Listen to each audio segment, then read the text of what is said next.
nome é Pedro de Paula, diretor executivo da Vital Strategies no Brasil. Em nome da Vital e do programa Reset, eu agradeço a todas e todos que estão presentes aqui conosco, mais de 60 pessoas participando desse importante webinar sobre o importante fator de risco para a saúde da população brasileira, quanto o álcool custa ao Brasil. E eu peço a licença de vocês para falar em um breve momento em inglês, para acomodar eventuais falantes da língua inglesa sobre algumas informações do nosso evento aqui. Good morning, everyone. I'd like to Ok. welcome you to the Bom dia a todos. Gostaria de dar as boas-vindas a todos ao nosso webinário Quanto o Álcool Custa ao Brasil. Eu gostaria de informar aos senhores e senhoras que esse evento conta com interpretação simultânea. Então, se você clicar ali no íconezinho que tem lá Interpretation, ali você clica e você escolhe, tá? Retomando aqui O ao áudio em inglês, português, eu vou voltar ao como eu português. disse, eu dirijo a Vital Strategies no Brasil. É uma organização de saúde pública que apoia governos, sociedade civil, a promoverem políticas que salvem vidas, que evitem mortalidade precoce. E dentro dessa sua atuação, a Vital tem o programa chamado Reset, com vários parceiros no Brasil, a ACT, Promoção da Saúde, a Universidade Católica de Brasília, atua em parceria com o governo federal brasileiro, e a OPAS, entre outros atores internacionalmente, com a Johns Hopkins, com a Movende, com a Organização Mundial da Saúde, entre outros. E no escopo desse trabalho, a Vital e a ACT, trabalharam junto da Fiocruz para construir esse estudo sobre a estimação dos custos diretos e indiretos atribuíveis ao consumo de álcool no Brasil. E é sobre isso que a gente vai falar aqui hoje. Iniciaremos com a honra de ter a senadora Tereza Leitão tratando do tema do álcool, da sua importância política no Brasil, seguida de vídeos gravados pela doutora Elisa Prieto, coordenadora de Equidade, Doenças Crônicas Não Transmissíveis e Saúde Mental do escritório da OPAS, OMS no Brasil, e de um vídeo também gravado pela doutora Letícia Cardoso, diretora do Departamento de Análise Epidemiológica e Vigilância de Doenças Não Transmissíveis do Ministério da Saúde. Esses vídeos serão seguidos da fala do meu colega Marcelo Baird, coordenador de advocacy da ACT, e depois da transmissão em primeira mão da nova fase da campanha Uma Dose de Realidade, lançada pela Vital e ACT, no escopo das atividades do Reset, nesse programa sobre o álcool que a gente já mencionou. Após essas falas iniciais, a gente vai ter uma apresentação profunda do pesquisador Dr. Eduardo Nilson, sobre o seu estudo, estimação dos custos diretos e indiretos atribuíveis ao consumo de álcool no Brasil. Então, depois dessa apresentação, a gente terá uma mesa mediada pela nossa diretora de doenças crônicas não transmissíveis, a doutora Luciana Sardinha, que trará no seu painel a diretora de pesquisa da Secretaria Nacional de Políticas para Drogas e Gestão de Ativos do Ministério da Justiça, a doutora Bárbara Cabaleiro, a chefe da área técnica de alimentação, de nutrição, atividade física e câncer do Instituto Nacional do Câncer, doutora Luciana Grutti, e a especialista em políticas de álcool, doutora Maristela Monteiro. Nesse momento, elas poderão responder e endereçar questões e dúvidas que vocês vão poder destacar aí no chat e que as instruções já foram enviadas pelo webinar. Então, eu aproveito para começar com a honra de convidar a senadora Tereza Leitão para o seu pronunciamento. Muito obrigado, uma boa manhã e um bom evento a todos e a todas.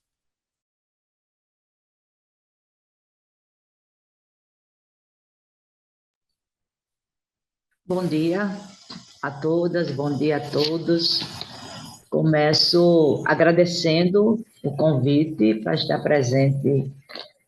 nessa reunião, nesse encontro, ao tempo em que já coloco o nosso mandato e o Senado à disposição daquilo que nos couber. O que caberá ao Senado para esta pauta, né, é o compromisso que já assumo a partir do que li sobre a pesquisa. Já adianto que acho um tema importantíssimo. Algumas palavras dedicarei a essa importância na minha avaliação e destaco, né, nesse contexto, o que foi levantado e um aspecto novo que foi levantado para a pesquisa, que está incluído na pergunta: quanto o álcool custa ao Brasil? O estudo inédito vai revelar os impactos econômicos. E como a economia é o que nos move, pode ser que assim, Pedro, a gente consiga sensibilizar, né, a própria saúde pública, como estamos tentando fazer, por exemplo, com acidentes de moto, muitas vezes decorrente do uso do álcool, que já se constituem hoje em um problema de saúde pública. Então, as consequências, o tempo de internamento, o tempo dedicado à fisioterapia, a retirada de trabalhadores do mercado, e muitas vezes não é só a imprudência, a pressa, mas também o álcool. Então, acho que é um tema muito importante, né? E eu quero destacar nesse estudo inédito, que trata de aspectos da saúde, mas também traz a questão de quanto custa aos cofres públicos o uso do álcool e as suas decorrências.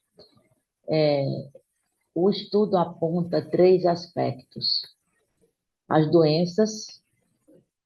tanto doenças cardiovasculares, como doenças de fígado, como alguns tipos de câncer. Destaca os acidentes de trânsito, são muito decorrentes do uso do álcool, e destaca as violências praticadas por quem está alcoolizado ou quem está alcoolizado sendo vítima de violência. A gente percebe que a grande maioria, mais de 80%, a pesquisa indica que são homens. Mas eu quero levantar um aspecto em relação ao item violência. Se a gente abrir uma aba para a violência praticada contra as mulheres, às vezes até chegando ao extremo do feminicídio, os agressores têm um bom percentual deles que usa álcool, ou usa como hábito contínuo, né? É alcoolista mesmo, ou está alcoolizado no momento que pratica a violência. Esse dado é um dado que tem preocupado muito e tem sido levantado pelos estudos de violência de gênero. O índice de mulheres é bem menor, enquanto 74% dos homens é atingido pelo uso do álcool, as mulheres são 26%. E, finalmente, Pedro, eu quero destacar um aspecto, como vai ser lançada uma campanha, né?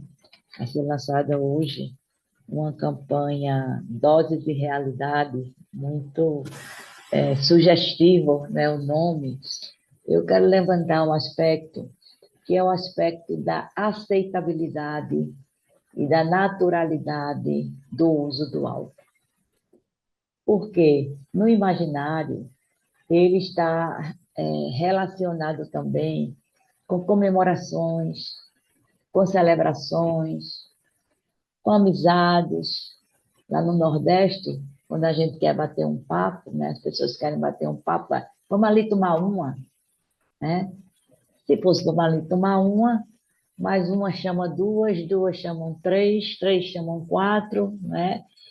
E não existe a possibilidade de se planejar uma celebração, até mesmo em família,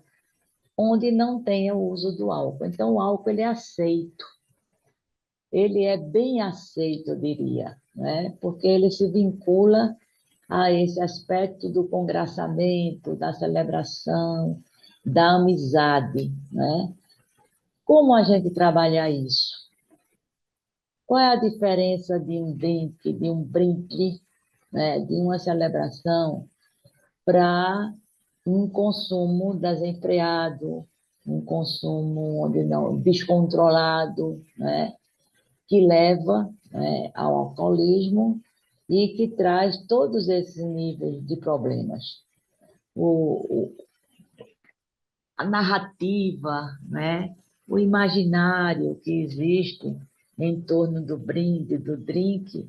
ele, a meu ver, é bom que ele seja pontuado também, né?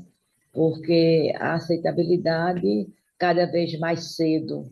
os adolescentes também estão experimentando, né, o álcool, e isso traz todas essas consequências que a pesquisa aponta. Eu acho que, de fato, é uma pesquisa inédita. Os impactos econômicos certamente chamarão a atenção, né? Chamarão a atenção e nos compete vinculá-los com os impactos para a saúde, para a convivência social, sobretudo para a questão da violência. Então, de modo geral, são essas considerações que eu queria fazer, Pedro, reforçando, né, que estamos à disposição para essa pauta ser visibilizada, capilarizada, onde couber, onde a organização, a Fiocruz, a ACT, onde acharem que é importante trazer para o Senado, nós estamos à disposição para fazê-lo. Muito obrigada por compartilhar com vocês esse momento. Senadora, muitíssimo obrigado pela sua fala. Eu acho que ela traz aqui a importância do tema de forma múltipla, né? Tanto a questão dos custos para os cofres públicos, quanto a questão da saúde diretamente, quanto a questão da saúde a partir das violências, das lesões, dos sinistros, dos acidentes. Quanto à questão da naturalização e a questão cultural, eu acho que a senhora pôde cobrir tudo e é uma honra enorme mesmo poder contar com uma senadora como a senhora no nosso parlamento, levantando essa pauta, avançando nessa pauta com tamanha propriedade, engajamento e conhecimento também político para conseguir avançar as pautas. Então, é um enorme prazer mesmo contar com essa parceria e com a sua presença aqui.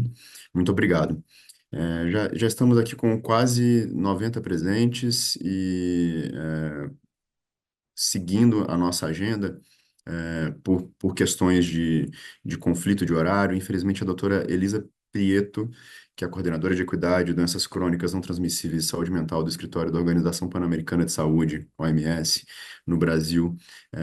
não pôde participar ao vivo, e por essa razão ela gentilmente nos gravou um vídeo que exibiremos na sequência. Bom dia a todas e todos. É um prazer estar com vocês que nos acompanham virtualmente neste lançamento. Agradeço a Vital Strategies pelo convite em nome de Pedro. Cumprimento os colegas que participam deste lançamento conosco. Sabemos que o consumo de tabaco, de bebidas alcoólicas, bebidas açucaradas e ultraprocessados é responsável por crescente parcela de mortes associadas a doenças crônicas não transmissíveis, que, por sua vez, representam a maior causa de morte e doenças no Brasil e no mundo. Na região das Américas, o consumo de bebidas alcoólicas é responsável por cerca de 379 mil mortes por ano e, em 2016, representou 5,5% de todas as mortes na região. A maioria das vidas foram perdidas devido a cânceres, violência interpessoal e autoprovocada e doenças digestivas. Além dos impactos em saúde, o consumo de bebidas alcoólicas gera impactos sociais, ambientais e econômicos. A OPAS-OMS apoia os países a avançarem em medidas custo-efetivas para reduzir o consumo nocivo de bebidas alcoólicas, recomendadas pelo pacote SAFER, como restringir a disponibilidade de álcool, implementar medidas contra a direção sob efeito de álcool, promover acesso à triagem, intervenção breve e tratamento, especialmente na APS, proibir ou restringir a publicidade, patrocínio e promoção de bebidas alcoólicas e aumentar o preço do álcool por meio de impostos seletivos e políticas de preço. Estudos que demonstrem o custo direto e indiretos, como o que está sendo lançado hoje, assim como estudos sobre custos ambientais, sociais e econômicos relacionados ao consumo de álcool, são essenciais para avançarmos na implementação destas medidas. Eu gostaria de finalizar parabenizando a Vital Strategies e a Fiocruz pelo lançamento deste estudo tão importante em tempo oportuno e pelo lançamento de campanha para informar os danos causados pelo consumo de bebidas alcoólicas, tendo em vista que o Brasil, com a liderança do Ministério da Saúde, está a um passo de se tornar um caso de sucesso com a aprovação de impostos saudáveis sobre tabaco, bebidas alcoólicas e bebidas adoçadas, de maneira alinhada às melhores práticas internacionais. Contem sempre com a OPAS-OMS, pois juntos seremos mais efetivos na adoção de medidas estratégicas para a promoção da saúde, prevenção e controle de doenças crônicas não transmissíveis e redução de milhares de óbitos evitáveis relacionados ao consumo de álcool, tabaco e produtos ultraprocessados no país. Muito obrigada.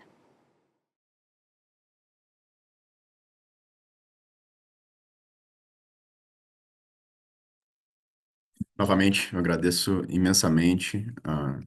doutora Elisa Prieto pelo vídeo, pela cooperação, pelo trabalho conjunto, e a OPAS e a OMS pela parceria e pela possibilidade de permitir que a Vital tenha contribuído na discussão do pacote Safer, que foi muito bem explicado pela doutora.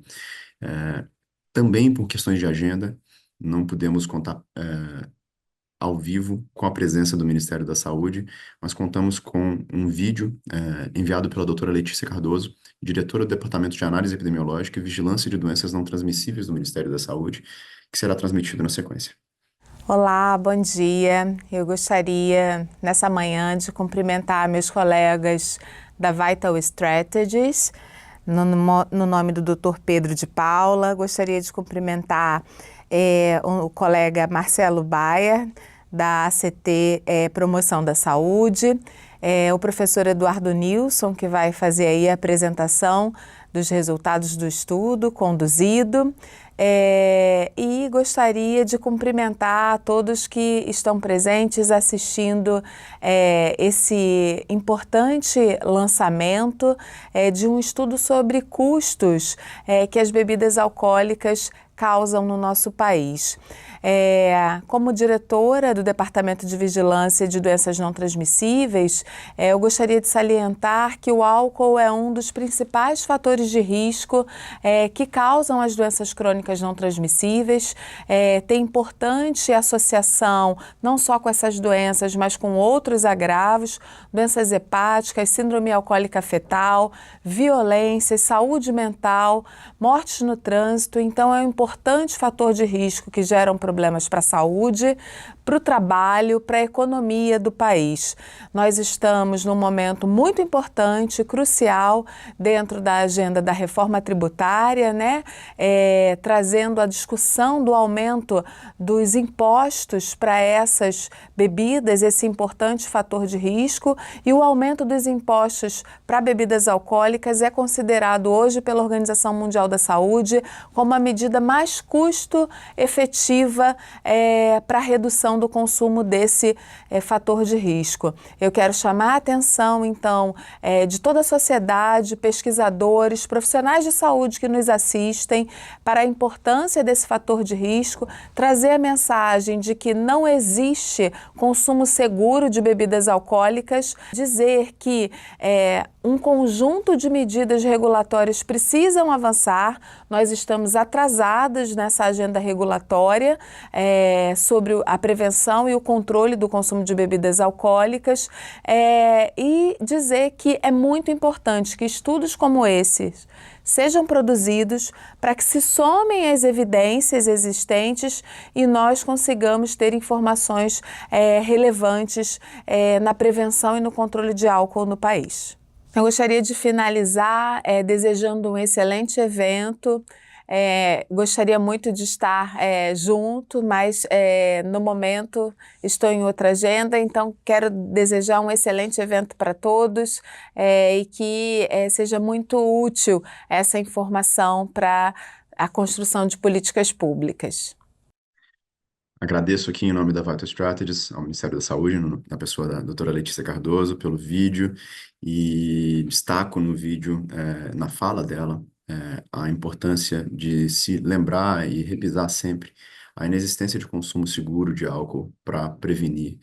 as doenças que a gente vai tratar aqui hoje, e também a relevância da reforma tributária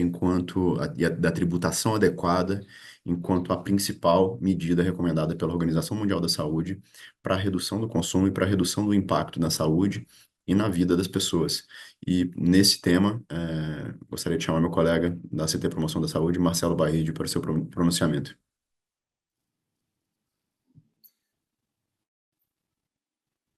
Obrigado, Pedro. Prazer estar aqui com vocês. Bom dia a todas e todos, especialmente a senadora Tereza Leitão. Tive a oportunidade de vê-la pela primeira vez quando da formação do Núcleo Pernambuco da Aliança pela Alimentação Adequada e Saudável, então, enfim, posso afirmar aqui que a senadora já é uma grande aliada nessas pautas relacionadas aos fatores de risco para o desenvolvimento de doenças crônicas não transmissíveis. Agradecer novamente aí a Vital Strategies pela parceria e a Fiocruz para produzir um estudo tão relevante. Bom, eu queria falar 3 coisas breves aqui. A primeira é dizer que, enfim, a CT Promoção da Saúde trabalha com os 3 fatores de risco para o desenvolvimento de doenças crônicas não transmissíveis, né, que são tabaco, álcool e alimentação, no caso, alimentos ultraprocessados. E queria até trazer um depoimento mais pessoal mesmo, eu que atuo muito ali junto ao Poder Executivo, ao Poder Legislativo, e dizer que é muito interessante como, quando você olha para o tabaco, a gente já tem um tema mais consolidado, as pessoas têm clareza dos malefícios relacionados ao consumo de tabaco, e o Brasil já adotou uma série de medidas para resolver essa questão, e o Brasil hoje é uma referência reconhecida pela OMS no controle do tabaco. Quando a gente olha para o tema dos ultraprocessados, é um tema mais novo, então a gente vê que é um tema em construção, ainda não tem um reconhecimento tão claro da sociedade, do parlamento, enfim, as medidas regulatórias estão começando. E quando a gente olha para o álcool, por fim, é muito interessante notar que é um tema que tem um certo reconhecimento, as pessoas não têm dúvidas dos malefícios relacionados ao consumo de álcool, e a senadora Tereza pode colocar aqui para a gente, né, os vários malefícios relacionados ao consumo de álcool, mas, por outro lado, eu diria que é um tema permeado por contradições, porque há um conhecimento sobre os malefícios, embora talvez não um conhecimento tão concreto, e o estudo nesse sentido vem em um momento muito oportuno, porque faltam dados, mas ao mesmo tempo que se reconhece os malefícios relacionados ao álcool, não se tem tantas medidas já estabelecidas regulatórias para tentar resolver esse problema, pelo menos para mitigar os problemas relacionados ao álcool, e ao mesmo tempo há essa aceitação, essa normalização sobre a qual já foi falada. Então é um tema permeado de contradições, e ainda falta muito estudo. Então, enfim, queria destacar esse primeiro aspecto sobre o controle do álcool no Brasil, sobre como as pessoas veem o álcool, especialmente o Poder Legislativo. E aí, um segundo aspecto que eu queria destacar é a questão do estudo em si, que para a gente é uma alegria muito grande estar aqui apesar dos dados extremamente preocupantes que a gente vai ver na sequência, mas é uma alegria muito grande estar aqui podendo lançar esse estudo conduzido pelo Eduardo Nilson, porque é um estudo, eu diria que ele é um marco até, porque não dá para a gente fazer política pública, pensar em aprovar projetos de lei se a gente não tem dados robustos sobre o tema. E eu acho que essa era uma lacuna que a gente tinha, e ela está sendo encarada de frente hoje. E eu queria destacar também não só a questão dos custos para o SUS, mas o que eu acho que esse estudo traz de mais interessante, que nos ajuda mais a elucidar a questão, realmente são os custos indiretos. Ou seja, o quanto que o país perde, ou seja, o quanto custa ao Brasil, né, como está aqui no título do evento, em outros países está sendo chamado de true cost, né? Ou seja, o custo efetivo, porque às vezes a gente olha só para o custo ali, o quanto, que já não é pouca coisa, mas a gente olha para o quanto o SUS acaba sendo sobrecarregado no tratamento de doenças relacionadas ao álcool, mas tem todo um custo que é imposto à sociedade como um todo, todos nós pagamos, e acho que esse estudo tem esse mérito de trazer esse aspecto. E por fim, o terceiro e último ponto que eu queria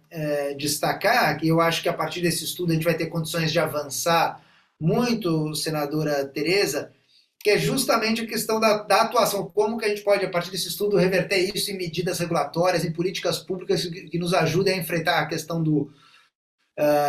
álcool. E a gente tem uma oportunidade histórica agora, que é a reforma tributária, né, que já foi dito, mas eu queria reforçar. O Brasil está aqui, e o Senado, particularmente, está aí com um mês só na sua frente para debater e votar a regulamentação da reforma tributária. E a gente tem um imposto seletivo, está previsto, né, na proposta enviada pelo Executivo e já aprovada na Câmara, essa tributação maior para o álcool. Então, a gente tem uma oportunidade histórica, a gente conta muito com o Senado, fico feliz de ter ouvido as suas palavras, senadora, nesse aspecto, e chamar atenção, porque, embora seja, como já foi colocado, a OMS super reforça a importância da tributação como medida mais custo-efetiva, o Banco Mundial soltou um relatório na semana passada falando sobre isso, defendendo a tributação, dizendo que a tributação tem que ser alta. Foi lançada também há 2 semanas um relatório da Força Tarefa Global sobre tributação, mostrando também quantas vidas e quantos recursos a gente poderia poupar se a gente tivesse uma tributação robusta sobre tanto álcool, mas também tabaco, bebidas açucaradas. E assim, a gente tem essa oportunidade histórica por um lado, mas por outro, senador, a gente tem uma atuação muito grande dos lobbies, né, no Senado, no Congresso como um todo. Então, queria também chamar atenção para isso e dizer que a gente temos que estar todos muito atentos, porque a gente vê uma atuação desde já para reduzir os impostos, que vão ser as alíquotas que vão ser discutidas no próximo ano. Há uma articulação também para que algumas bebidas alcoólicas artesanais tenham um tratamento diferenciado. Enfim, várias brechas são tentadas por meio desses lobbies. Eu acho muito importante a gente ter uma frente comum da saúde pública para conseguir encarar de frente com robustez e emplacar de fato as medidas que a saúde precisa para a gente ter um país mais saudável. Obrigado. Excelente, Marcelo. Muito obrigado pela sua participação, pela sua contribuição e pela parceria da CT nesse trabalho. Vou destacar aqui também a presença de outras organizações parceiras do Reset aqui no nosso webinar, como a Universidade Católica de Brasília, a FGV, Banco Mundial, Johns Hopkins e outros, nossos colegas da Vital Strategies de outros países e além de outros parceiros da sociedade civil, do governo e de outras organizações que estão avançando nessa pauta e todo mundo que está interessado, já são quase 100 pessoas aqui ao todo. E queria agradecer muito mesmo as falas da senadora, as falas dos nossos colegas, das nossas colegas da OPAS, a doutora Elisa Prietro, nossa parceira do Ministério da Saúde, a doutora Letícia Cardoso, e do Marcelo Baide. E eu queria destacar, antes da gente passar para o que importa aqui hoje, né, o que mais importa aqui hoje, na verdade, são esses números, está todo mundo interessado, todo mundo mencionando nas suas falas, já tendo visto um pouco disso, mas eu queria destacar para quem, porventura, esteja nos assistindo e não tem a dimensão do tamanho, do peso do álcool na vida na nossa sociedade. A OMS lançou um relatório esse ano em que aponta que 3 milhões de óbitos por ano são atribuíveis ao álcool no mundo todo. Isso é mais ou menos uma morte a cada 10 segundos. A gente vai falar aqui hoje por pouco mais de 1 hora. Dá para imaginar quantos milhares de pessoas vão morrer nesse momento, durante esse webinar, por conta do consumo de álcool. E a gente sabe, como já foi dito aqui, quais são as medidas que, mantendo a liberdade do indivíduo tomar suas decisões, levam a um consumo reduzido, levam à inibição do consumo, à redução do consumo. E é isso que a gente está buscando, porque a gente quer evitar essas mais de 200 doenças e lesões, violências, sinistros e acidentes que acontecem como decorrência, do consumo do álcool. E a gente também quer trabalhar na perspectiva de entender que o momento da reforma tributária, como foi muito bem entendido pelo Ministério da Fazenda, pelo governo, pelo Executivo Federal e também foi bem compreendido pelo Legislativo, com a aprovação do projeto de lei da reforma tributária pela Câmara e a sua discussão agora no Senado, em primeiro turno na Câmara e agora no Senado, que o modelo de tributação deve ser aquele justamente recomendado pela Organização Mundial da Saúde, em que você tem um imposto específico, seletivo, no nosso caso, é esse o nome que foi dado pela legislação, em que ele tem uma parte ad valorem, ou seja, baseado no preço, e uma parte ad rem, com base na proporção de álcool presente naquela bebida. Isso será muito importante para a gente avançar na tributação adequada de todas as bebidas alcoólicas que têm um efeito proporcional na medida do que você consome de doses de álcool. Elas geram um efeito proporcional negativo nessas consequências todas que a gente está tratando aqui. E parte dessa compreensão de uma mudança cultural, dessa mudança da normalização que a senadora tão bem narrou aqui, passa não só por medidas legislativas, não só por medidas científicas de levantar estudos, mapear dados, mas também trazer para a sociedade civil informações adequadas, em modos, em meios adequados, como campanhas. A gente sabe o papel que as campanhas de saúde pública, as campanhas de conscientização tiveram no Brasil, do ponto de vista de prevenção de HIV/AIDS, do ponto de vista de dengue, e especialmente, a gente, para esse caso aqui, as campanhas de tabagismo, a restrição de publicidade, a modulação das mensagens oficiais, obrigatórias por lei nos produtos, entre outras questões, foram fundamentais para conformar esse ambiente regulatório que gera os desincentivos adequados ao consumo. E com isso, ele está gerando incentivos adequados a hábitos de vida saudáveis. E é isso que a gente quer fazer enquanto sociedade, enquanto ecossistema de saúde pública, mas enquanto sociedade mesmo, porque no Brasil, 92% da população apoia que o governo promova medidas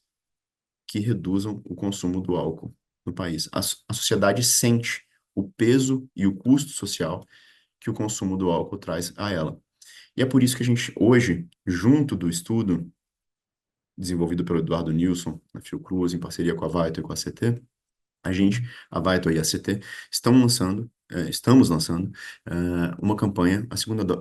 segunda rodada da campanha Dose de Realidade. E eu vou passar agora, a gente vai passar o vídeo da campanha Dose de Realidade, para, na sequência desse vídeo, chamar o Dr. Eduardo Nilson para a gente ter a apresentação do tão esperado estudo. Quer uma dose de realidade? O álcool aumenta a dose de violência, aumenta a dose de câncer, aumenta a dose de doenças. O álcool mata uma pessoa a cada 12 segundos no mundo. Até quem nunca bebeu uma dose pode ser vítima. Se o álcool faz mal à sociedade, tem que ter mais imposto. A mensagem é clara. Se ele traz mais custo, ele tem que ser desincentivado e tem que arcar com parte desse custo. E agora eu gostaria de convidar, finalmente, o pesquisador da Fiocruz, Dr. Eduardo Nilson, a quem a gente agradece enormemente por ter desenvolvido esse estudo tão bem fundamentado, para apresentar seu estudo, a estimação dos custos diretos e indiretos atribuíveis ao consumo do álcool no Brasil, que foi encomendado pela Vital Strategies e pela ACT Promoção da Saúde no âmbito do programa Reset Álcool. Eduardo, muito obrigado. Muito obrigado, Pedro. Eu cumprimento a todos os participantes do webinar, as instituições parceiras. Aí eu já começo com um agradecimento especial à Vital Strategies e à ACT, que tem um papel fundamental, primeiro em depositar essa confiança em mim para desenvolver esse estudo, em nome da Fiocruz, que nós temos grande orgulho como instituição de participar dessas agendas tão relevantes de saúde pública. Mas também ressaltar o papel da sociedade civil dessas instituições como a Vital e a ACT nesse apoio no advocacy por essas agendas tão importantes, muitas vezes contra-hegemônicas, mas são fundamentais para questões de saúde que nós temos. E, é claro, agradecer as falas da senadora, que você, Pedro e Marcelo, já também tiveram, assim como as falas da OPAS e do Ministério da Saúde. É fundamental mostrar que existe um alinhamento grande em relação à importância desse tema, e a gente quer justamente com esses dados trazer, dar conhecimento a uma carga epidemiológica econômica que é desconhecida, mas a gente quer mostrar que justamente é muito relevante, então isso vai incidir tanto sobre as questões pensando na população brasileira como todos ter conhecimento sobre esses dados, mas, é claro, influenciar os tomadores de decisões, como é o caso agora no Senado, pensando na reforma tributária, do próprio Ministério da Saúde, pensando nas agendas. Aqui eu começo a compartilhar a minha tela,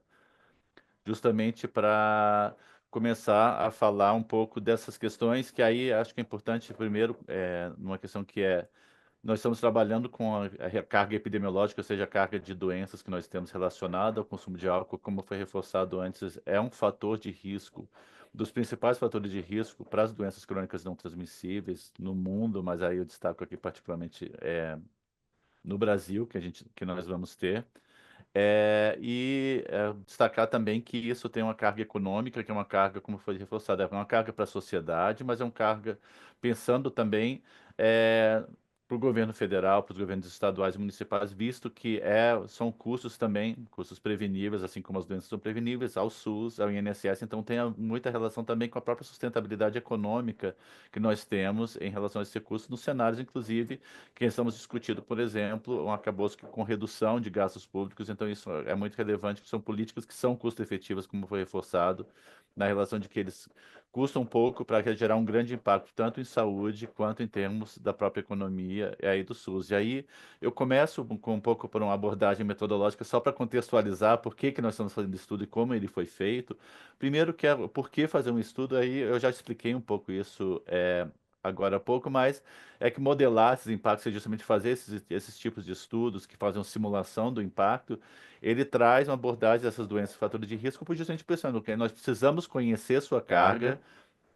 para atuar de uma maneira mais efetiva, e inclusive isso permite ter uma linha de base, ou seja, um primeiro momento, um momento zero, que dê conhecimento à sociedade, a seus atores, mas também que possa ser usada essa mesma metodologia que foi desenvolvida, ela pode e deve ser aproveitada, por exemplo, para avaliar o potencial de diferentes políticas, inclusive pensando na continuidade da reforma tributária. Nós esperamos que se mantenha a tributação seletiva, por exemplo, sobre as bebidas alcoólicas. Isso vai poder ser usado também para mensurar o impacto diferencial, por exemplo, das diferentes alíquotas, tendo em vista que alíquotas diferentes vão incidir diferentemente também no consumo, e isso vai ter um impacto em termos da redução dessas mortes, da redução desses custos. E como a gente faz isso? A metodologia, a matemática pode ser um pouco mais complexa, mas no fundo o que nós queremos fazer é usar a entrada que são dados da população, dados de parâmetros de saúde, parâmetros econômicos, aí junto nós temos mortalidade, a morbidade, ou seja, a quantidade de doenças, os fatores de risco, ou seja, exposição, como aqui é o caso, o consumo de álcool, e os riscos relativos, ou seja, aquilo que se tem documentado na literatura, que nós temos um fator de risco como o consumo de álcool leva a um risco aumentado de desfechos de saúde, e aí nós vamos calcular mortes, doenças, a carga de doenças e a carga de custos. Então, esse estudo está nesse corpo de evidências que é compartilhado com outras metodologias conhecidas mundialmente, como o estudo de carga global das doenças, trazendo justamente essas perspectivas. E o que nós queremos justamente é, a partir dessa modelagem epidemiológica, usar um parâmetro que nós chamamos de fração atribuível, que justamente reúne a exposição, ou seja, o quanto se consome em diferentes grupos na população, com os riscos relativos, para assim levar a casos e mortes e conseguir mensurar aquilo que nós temos em termos dos custos diretos e indiretos. E aí eu vou explicar o que são esses custos diretos e indiretos, por que nós falamos nele. Porque nós temos a composição de custos das doenças, e isso vai estar dividido em três grandes grupos de custos. Um primeiro, que são os custos diretos, são os custos com o próprio tratamento de saúde. Então, nós vamos ter custos médicos diretos e indiretos, nós vamos ter, porque diretos são, por exemplo, que o próprio sistema de saúde traz, em termos de hospitalizações, em termos de procedimentos ambulatoriais, medicamentos, tantos outros custos, mas nós temos custos médicos indiretos, que vão ser, por exemplo, pagos do próprio bolso, pelos indivíduos, pelas famílias que têm uma carga. Nós temos a questão da saúde suplementar também entrando com custos diretos. Nós temos custos indiretos, são os custos societais do álcool, que vão para além dos custos com tratamento de saúde, porque uma população que adoece, que morre precocemente, inclusive, em função desses fatores de risco de doenças, vão gerar uma perda de produtividade. Primeiro, porque os indivíduos morrem prematuramente, isso não saem do mercado de trabalho, deixam de gerar riqueza para o país, mas tem outras formas de perda de produtividade que, por exemplo, o absenteísmo, que é faltar ao trabalho em função de uma doença. Então, isso tem, e por fim, tem uma coisa que não é menos importante, que é o presenteísmo, que é um termo um pouco novo na literatura, mas que fala que a pessoa, pela condição de adoecimento, dessa doença, ela acaba não produzindo tudo aquilo que tem potencial para produzir. Um exemplo disso seria em relação ao álcool, a consequência de um consumo excessivo no dia anterior, conhecido popularmente como ressaca, também implica em perda de produtividade, e tem estudos em muitos países, mas não internacionais consolidados. Infelizmente, nós não podemos incluir no estudo, mas mostrando que nós temos, assim, nós vamos mostrar dados muito relevantes, muito alarmantes, mas eles são conservadores no sentido que eles não estão contemplando tudo aquilo que o álcool realmente traz, mas ainda assim são muito relevantes. Nós vamos ter, dando continuidade aos custos indiretos, outros custos governamentais, aí nós temos os próprios custos previdenciários, são um exemplo disso, que nós vamos ter uma grande carga, porque nós vamos ter tanto licenças como aposentadorias precoces associadas às doenças que são provocadas pelo álcool, outros custos privados, pensando que, por exemplo, sinistros de trânsito e outras proteções vão estar relacionados, por exemplo, ao setor de seguros e outros setores da economia que também são afetados por esses problemas. E, por fim, nós temos custos intangíveis, que nós não conseguimos mensurar tudo aquilo que é causado por essas doenças, por esses fatores de risco. Um exemplo, claro, assim, em relação ao álcool, são as questões de saúde mental que vão afetar indivíduos e suas famílias. E isso não podem ser mensurados, mas nós sabemos que eles existem e vão ser muito relevantes também no curto, médio e longo prazo, pensando, por exemplo, em crianças, na violência contra a mulher e todos esses que são extremamente relevantes e que devem ser considerados, apesar de não quantificados nos estudos internacionais. E agora eu passo então para o estudo em si, falando dos seus objetivos, que na verdade são presentes no próprio título, que é justamente realizar essas estimativas de custos diretos e indiretos do consumo de álcool, e especificamente trabalhando justamente nesses dois grandes componentes, que são os custos diretos para o Sistema Único de Saúde, pensando nos gastos federais que nós temos atribuídos ao consumo do álcool, e os custos indiretos, pegando, então, como nós estamos usando bases públicas de dados nacionais, nós conseguimos agregar dados tanto dos custos de mortalidade prematura, quanto por perdas de produtividade em relação ao absenteísmo por hospitalizações e pensões e licenças por ano. Então, somando esses para dar todo esse conjunto de resultados. E ela se baseia num conjunto no tipo de metodologia que se chama análise comparativa de risco, que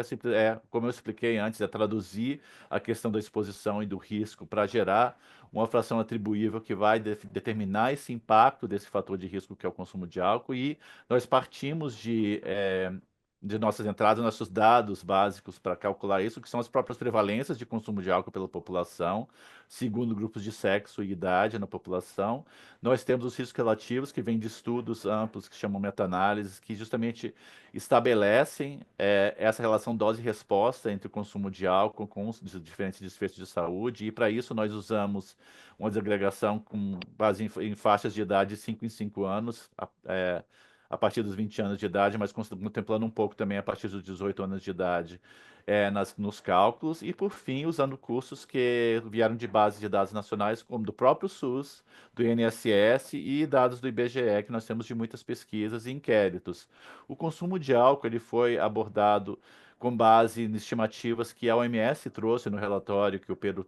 comentou, de status global sobre álcool e outras substâncias, e ele traz justamente uma estimação do consumo por país, incluindo o Brasil, em que nós temos um cálculo a partir do próprio mercado produtor de bebidas no país. Então é um dado muito próximo à real, que traduz tanto o consumo de algo que seria um per capita, mas também considerando possíveis perdas e outras, mas que dá uma realidade. E nós tivemos também um ajuste, como nós estamos trabalhando com grupos de sexo e idade, usamos a Pesquisa Nacional de Saúde com suas estimativas de consumo por sexo e idade para ajustar esse consumo calculado pela OMS para cada grupo de sexo e idade, usando como base o ano de 2019. E os dados públicos, aqui só para destacar, nós temos uma mortalidade, isso eu acho que vale a pena muito valorizar, nós temos a política de dados públicos no Brasil, que é extremamente rica, então nós temos muitos dados que podem e devem ser utilizados e por pesquisadores, pela sociedade civil, pelo parlamento, por gestores, porque eles trazem muitas informações extremamente relevantes sobre o impacto de doenças, sobre os custos dessas doenças, que podem ser trabalhados com outros estudos como esse que nós temos agora, então, mostrando que nós temos dados do DataSource, do Departamento de Informática do SUS, como mortalidade, hospitalizações, custos ambulatoriais. Nós temos a grande base do IBGE, que é microdados disponíveis para vários tipos de inquéritos, como a Pesquisa Nacional de Amostragem de Domicílios Contínua, a PNAD, nós temos a PNS, a Pesquisa Nacional de Saúde, e o próprio INSS, que também traz uma base de dados muito grande, e que uma coisa que nós temos em comum em todos os dados é que eles trazem a identificação de grupos de sexo, idade e também a identificação das doenças associadas, que nós vamos fazer justamente na metodologia essa vinculação do consumo de álcool com cada uma dessas doenças. E uma pergunta comum que chega, por que trabalhar com o 2019 como período de referência, quando nós já estamos em 2024? Mas isso é intencional na medida que nós estamos justamente buscando uma linha de base que vai ser comparada, como eu falei ao início, e ela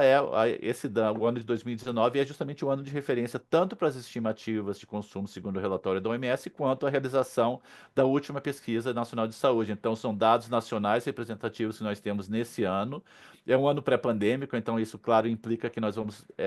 podemos e devemos fazer novas análises, pensando nas mudanças que houve durante a pandemia, e nós temos a nova PNS em campo agora pelo IBGE, então nós vamos ter dados atualizados daqui a algum tempo sobre esse consumo, que nós vamos poder, inclusive, fazer novas análises e a partir dessas tendências, mas nós sabemos antecipadamente que nós temos outros mecanismos de vigilância, como é o próprio caso do Vigitel, que é uma pesquisa realizada anualmente, um inquérito pelo Ministério da Saúde,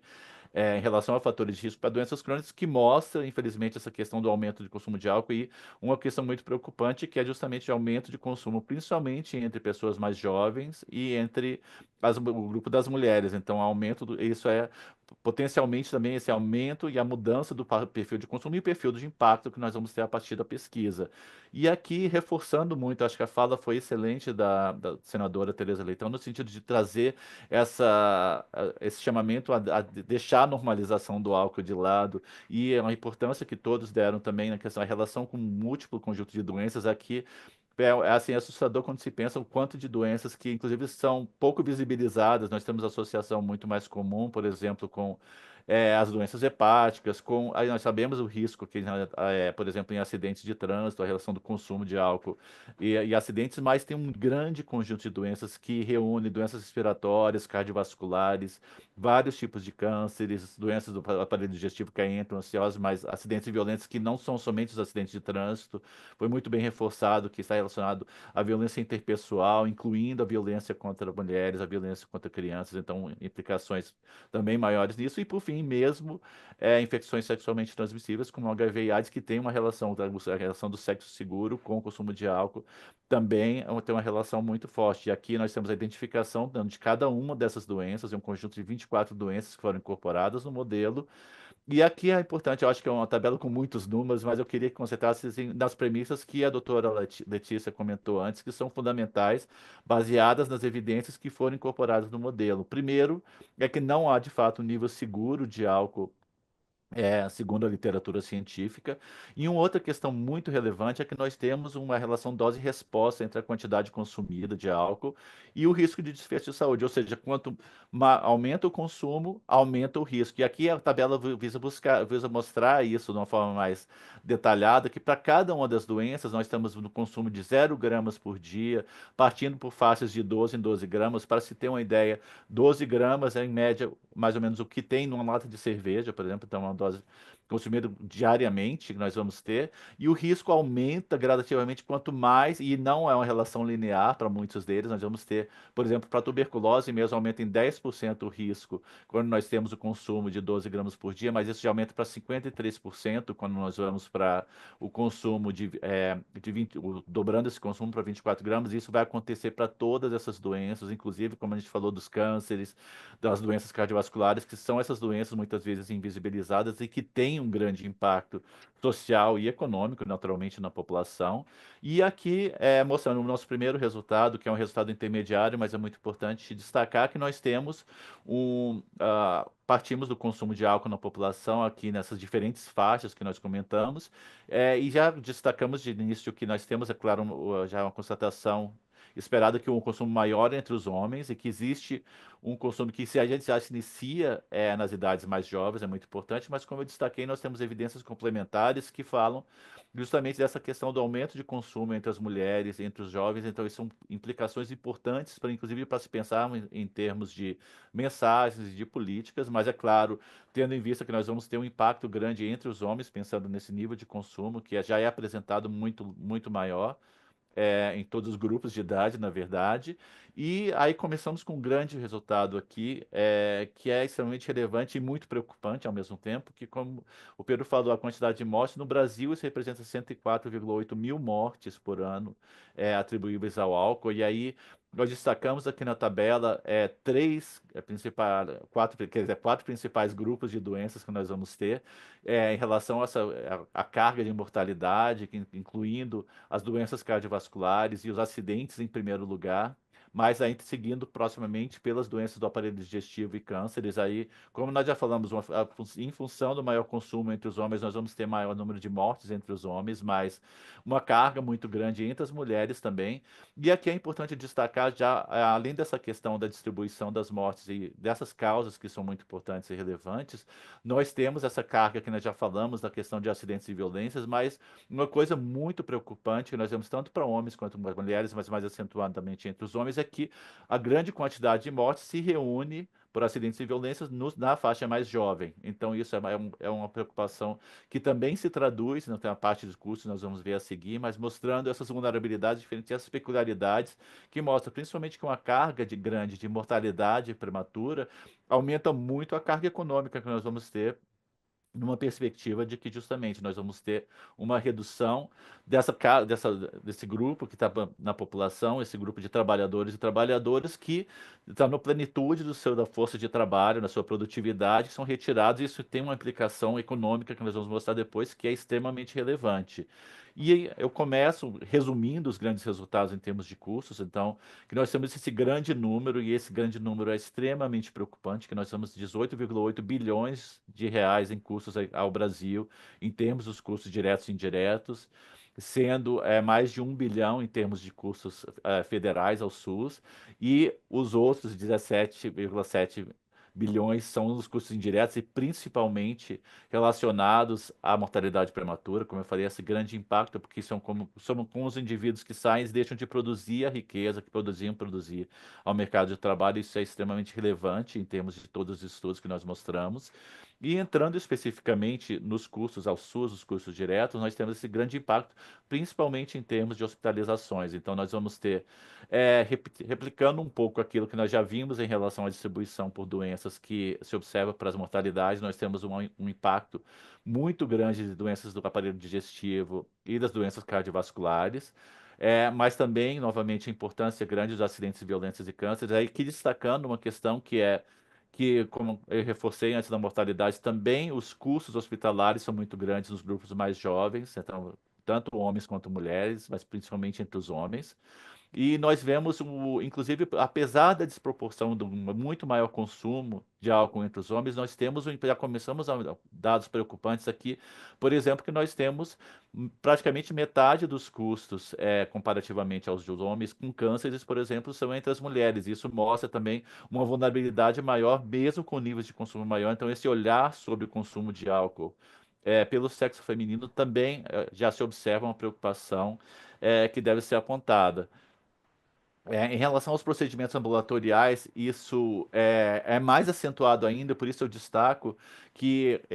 são custos da ordem de 224 milhões de reais por ano, e nós temos uma inversão em relação aos próprios tratamentos de cânceres. Nós temos mais gastos com tratamento de câncer entre as mulheres do que entre os homens. Então, mostra que essa vulnerabilidade já se manifesta, que é justamente muito do tratamento dos cânceres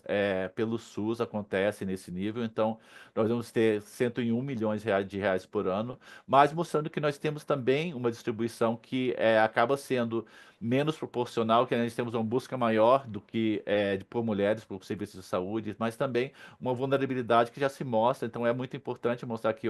apesar de nós termos um consumo menor entre as mulheres, e nós temos uma preocupação grande que quanto maior o consumo, maior o risco, então esses riscos tendem a aumentar, esses custos tenderão a aumentar também. Então, é mais uma implicação em termos de políticas públicas que é essencial.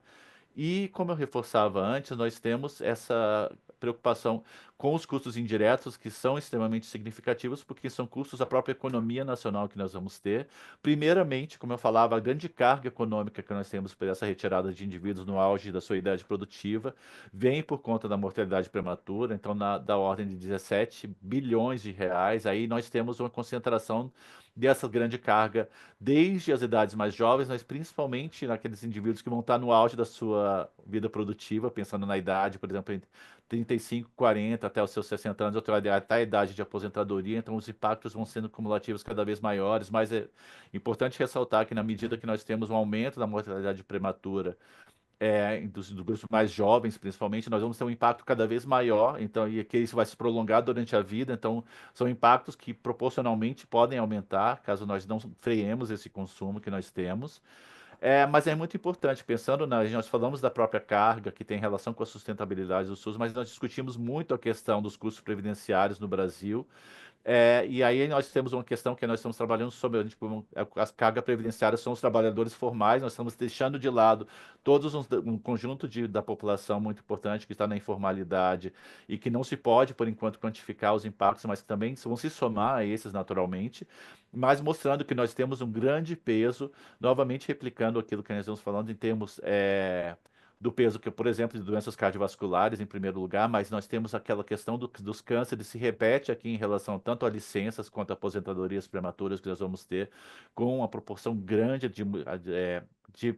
licenças de cursos entre as mulheres, mas reforçando também que nós já temos uma questão maior também, novamente, para doenças do aparelho digestivo e destacando, não menos importante, a questão dos acidentes e violências também muito importantes e muito impactantes na população masculina. Então, todo esse conjunto mostra que nós temos um impacto que é evitável, mas que precisa ser trabalhado em termos das políticas, porque são consequências da doença que chegam, inclusive, no nível de gravidade, que gera, por exemplo, um afastamento maior ou mesmo uma aposentadoria precoce. E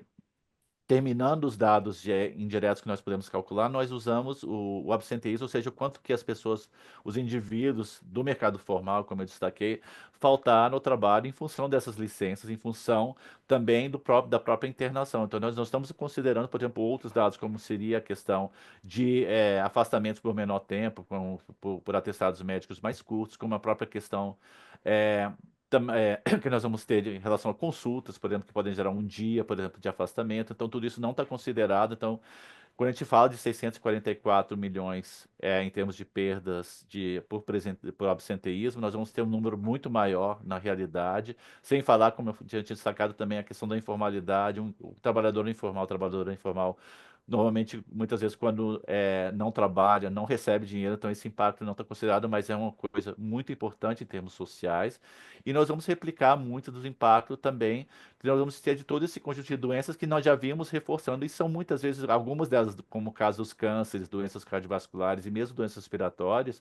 que não são comumente associadas ao consumo do álcool, mas que representam uma carga muito grande, tanto em homens quanto em mulheres, mas destacando novamente que nós temos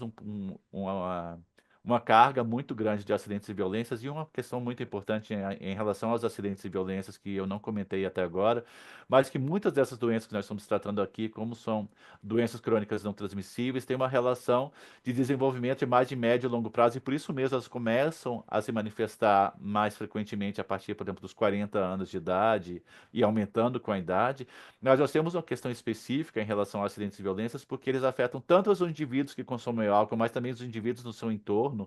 pensando que podem ser pessoas afetadas por esses acidentes e violências, terceiros envolvidos, são consequências imediatas. Então, nós vamos ter, mesmo se pensasse numa modelagem que for considerar essa questão do tempo, nós teríamos um impacto imediato a partir da redução do consumo de álcool em relação a essas consequências que nós vamos ter em termos de acidentes e violências, tanto para a questão da violência interpessoal, a violência auto-infligida, mas, inclusive, a violência praticada contra terceiros, seja por meio direto ou seja por meio de acidentes. Então, isso são coisas cruciais que estão relacionadas a esses resultados, quando nós vamos pensar em benefícios não somente a quem consome, mas também à sociedade como um todo, como foi reforçado anteriormente. E eu finalizo pensando nos próximos passos. Como eu destaquei, nós temos essa pesquisa como um marco em termos de uma linha de base. E eu tenho muito orgulho, novamente, de fazer parte desse movimento, desse momento histórico tão crucial. E espero que esses dados sejam muito úteis para tanto para a sociedade civil, mas pensando aqui na nossa audiência, no próprio Senado, que está em discussão esse ponto crucial, que é da reforma tributária. Mas também pensando nos gestores de saúde, aí pensando na descentralização no SUS, nós temos gestores federais, estaduais e municipais que precisam atuar conjuntamente em função dessa agenda, mas reforçando que esse mesmo estudo ele vai poder ser usado, como eu falei inicialmente, para modelagem de outras políticas, como a tributação seletiva, trabalhando, por exemplo, no segundo momento que nós esperamos atuar, que é definir alíquotas que sejam ideais, que nós consigamos ter uma maior arrecadação, a redução do consumo, que é o que mais se espera em suas consequências sobre a saúde. É claro, pensando em termos sociais e de diferenças dentro da própria população brasileira, é importante desagregar essas análises em função de região, renda, escolaridade, a questão de raça-cor, aprofundar mais essas questões, que nós vamos poder, inclusive, reforçar ações específicas para outros grupos também. E, é claro, construir outros modelos que vão ser mais robustos ainda na medida que os dados disponíveis e as próprias evidências permitam. E eu fecho só reforçando essa grande mensagem, que nós temos medidas necessárias, que é claro, uma questão como as campanhas, acho que é excelente essa segunda rodada de campanhas que a Vital Strategies traz com parcerias como a CT e outras instituições que nós vamos ter, que é essencial trazer informação à população, a dirigentes legisladores, principalmente sobre essas questões que são muito invisibilizadas e quebrar com essa normalização do consumo, como a senadora falou muito bem, acho que é essencial trabalhar nessa perspectiva, que nós sabemos que de fato não existe nível seguro de consumo e isso precisa ser encarado como um problema de saúde pública que é. E reforçar, por fim, que a OMS traz, quando ela fala de medidas mais custo-efetivas, que se chamam de best buys,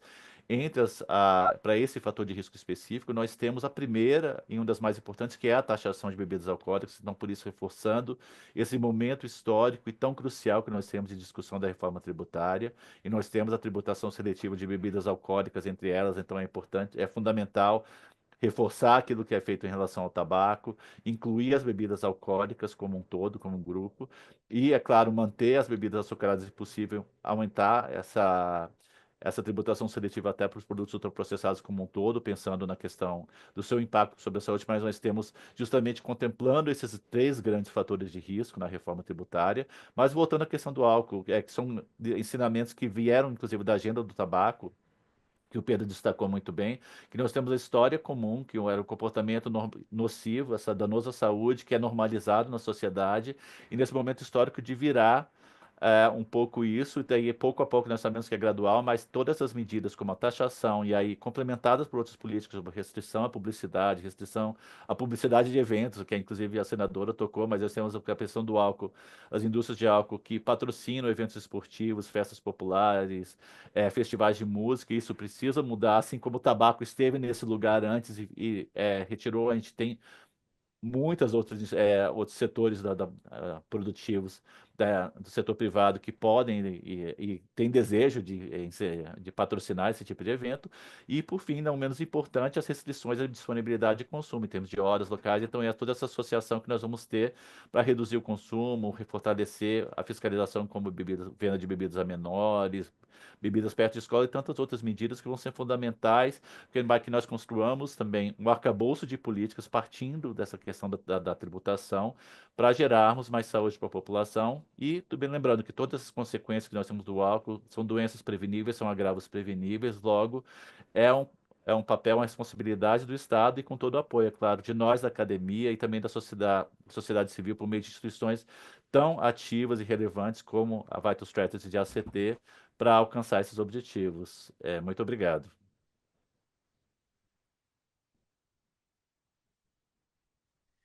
Muito obrigado, Eduardo. Muito obrigado mesmo pela parceria, pelo estudo. Agradeço a você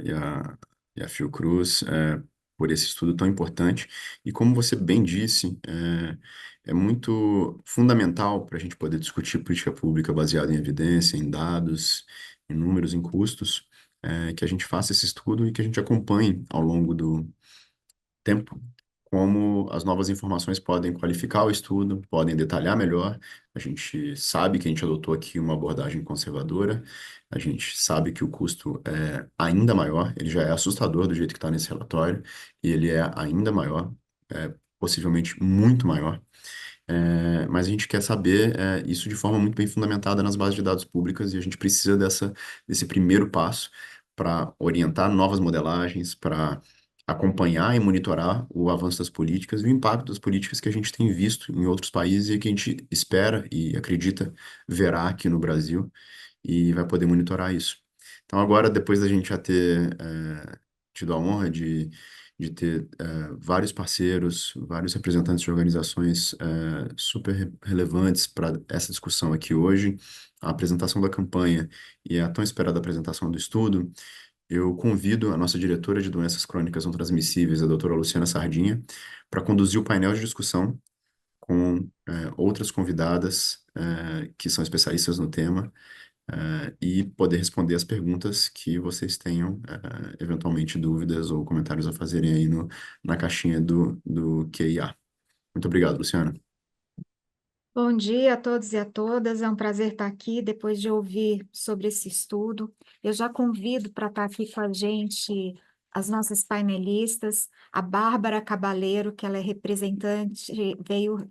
nos ajudar representando a secretária nacional Marta Machado, da Secretaria de Políticas sobre Drogas e Gestão de Ativos, a SENAD, do Ministério da Justiça. Convido também a Luciana Grus, chefe da área técnica de alimentação e nutrição, atividade física e câncer do INCA, e também a Maristela Monteiro, especialista de álcool, consultora sênior por muitos anos, mais de 20 anos na Organização Pan-Americana de Saúde, em Washington, e também coordenadora do Programa sobre Abuso e Substâncias da Organização Mundial de Saúde, em Genebra. Então, a gente escutou até aqui que a gente está tratando de um tema com uma aceitabilidade e naturalidade do uso muito grande no Brasil, e de fato é uma agenda muito hegemônica. A gente só consegue resolver, a gente só consegue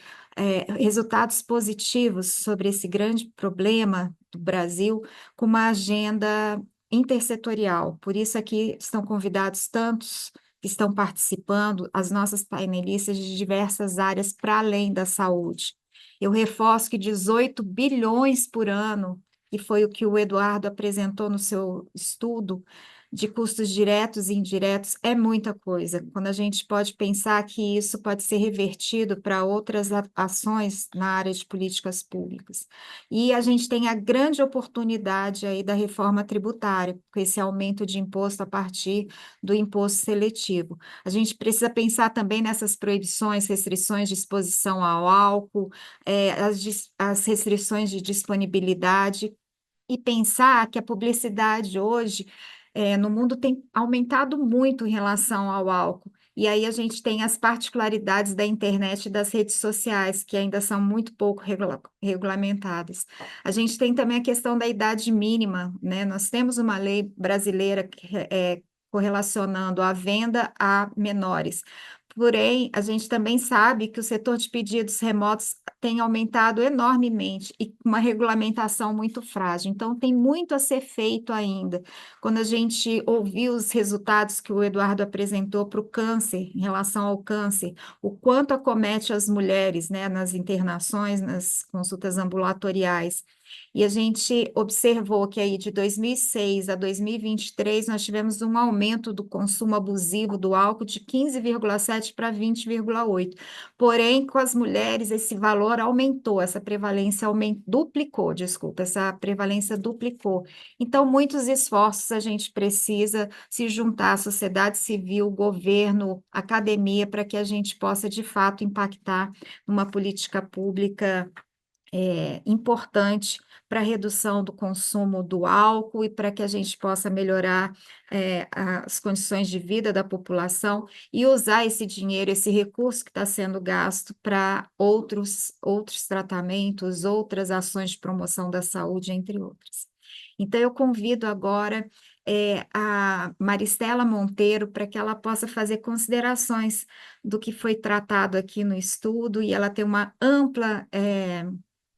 conhecimento e a nível internacional, e ela pode comentar um pouco da importância desses dados, como a gente pode usar diante das experiências que ela já tem. Muito obrigada, é um orgulho estar aqui e ver esse progresso em termos de novos dados para o Brasil, para informar as políticas públicas. Primeiro comentário que eu faria é o momento desse estudo, quando outras entidades internacionais, como o Banco Mundial e a Comissão sobre Impostos à Saúde, documentos que saíram muito importantes a nível mundial e que falam do Brasil, especialmente a nota do Banco Mundial, por exemplo, que foi publicada há pouco tempo, poucas semanas, e que complementam e reforçam o que esse estudo está demonstrando, e que mostra, novamente, que o momento político é muito importante e o mais adequado para estar disseminando essa informação. O segundo ponto é sobre o que a senadora comentou, sobre o ambiente alcoogênico, que eu falaria, que é o Brasil, a aceitabilidade do consumo de álcool, e que é percebido pelo público de uma maneira muito distorcida, e eu creio também pela propaganda massiva e o marketing que a indústria faz sobre a questão do consumo. Lembrando que as pessoas em geral lembram só da questão da cultura. Não, sempre se bebeu há muito tempo no Brasil, é parte da cultura, da norma, mas se esquecendo do histórico tão negativo também que nós tivemos, com o uso do álcool durante a escravidão para explorar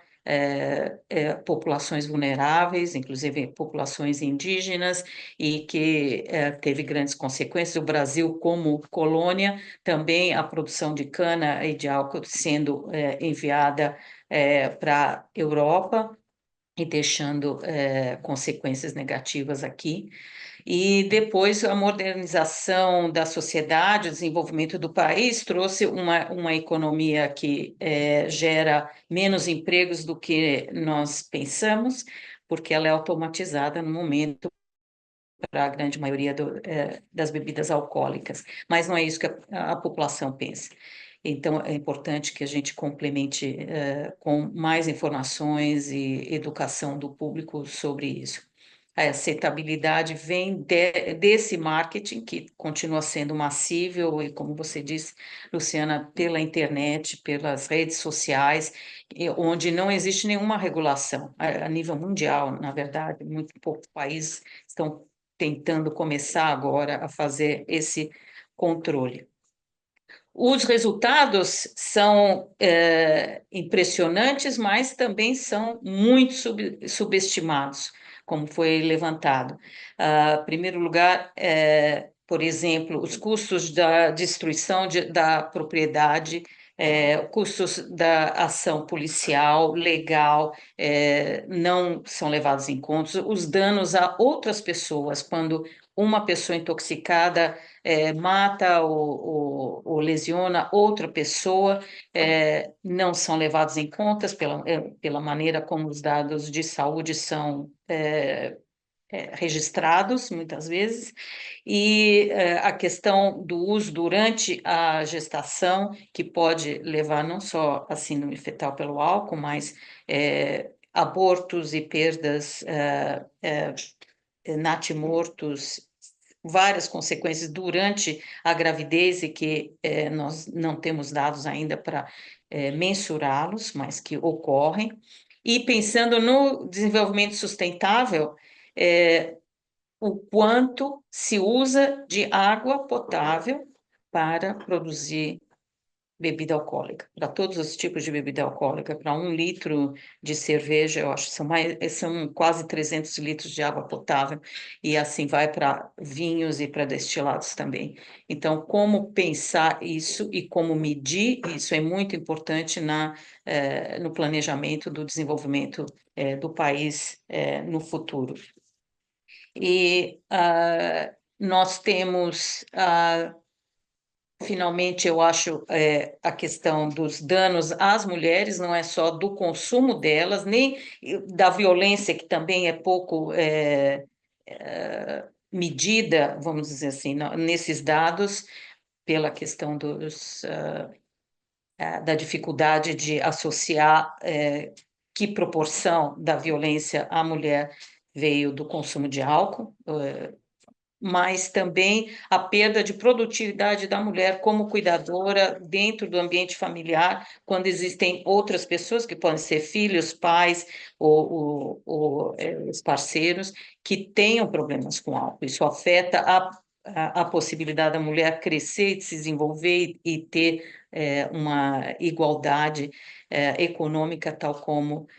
os homens têm. Então, o consumo de álcool, na verdade, favorece a ampliação da desigualdade de gênero, e os dados que estão sendo apresentados, especialmente para câncer, só ainda se agregam a esse problema. Vou parar por aqui. Mas parabenizo muito os autores pelo estudo. Muito importante, a Vital por ajudar no financiamento, o Ministério, todos. Obrigada, Maristela. Obrigada por sua contribuição, sempre super importante. E você tocou num ponto que a gente precisa se atentar, que é a questão do meio ambiente. Quando a gente fala aí da água, de resíduos, a gente precisa se atentar como um custo que nem chamaria de indireto, mas direto, né, em outras produções, enfim. Então, eu acho que isso também já pode ser anotado como mais uma pauta de alguns outros estudos que virão pela frente. Eu passo agora para Bárbara Cabaleiro, a diretora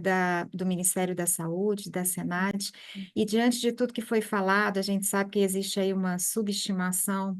dos resultados, né, diante do que a gente poderia estar avaliando como custo, mas dentro da segurança pública, né, esse viés da segurança pública, todo esse custo que a gente tem aí dos agentes policiais que são deslocados muitas vezes para esse tipo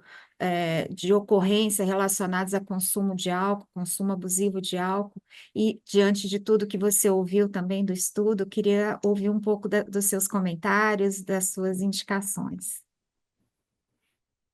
Bom dia, Luciana. Bom dia a todos. Primeiramente, agradecer o convite para a SENAD, para estar participando aqui desse evento, agradecer em nome do Pedro de Paula, por quem eu cumprimento todo mundo aqui, da Vital, da ACT, da Fiocruz, e parabenizar, né, por esse trabalho, pela qualidade desse trabalho, pela qualidade das informações e a importância que a gente tem hoje de ter esses números públicos e discutidos, né? Aqui eu estou como diretora de pesquisa e avaliação e gestão de informações aqui na Secretaria Nacional de Políticas sobre Drogas, dentro do Ministério da Justiça e Segurança Pública. E como gestora aqui, a gente sabe a importância desses dados para embasar políticas públicas, né, baseadas em evidências, e principalmente nesse momento que a gente tem essa discussão tão relevante do imposto seletivo, né, dentro dessa reforma tributária. Então, esse tipo de informação a gente tem que estar discutindo, a gente tem que estar publicando, a gente tem que estar colocando em evidência, né, para contribuir com essas informações e a gente poder tomar as melhores decisões, né. E em relação a isso, eu gostaria, inclusive, de informar que aqui pela Secretaria nós estamos trabalhando na reformulação do Observatório Brasileiro de Informações sobre Drogas, que a gente deve lançar no início do ano que vem, e que pretende ser não só um grande repositório de dados Então, a gente vai contar com essas bases, inclusive, que foram utilizadas, né, nesse estudo, as bases do Ministério da Saúde, que são fundamentais, né, tanto de mortalidade quanto de internação, e outras bases afeitas, né, às políticas sobre álcool e outras drogas,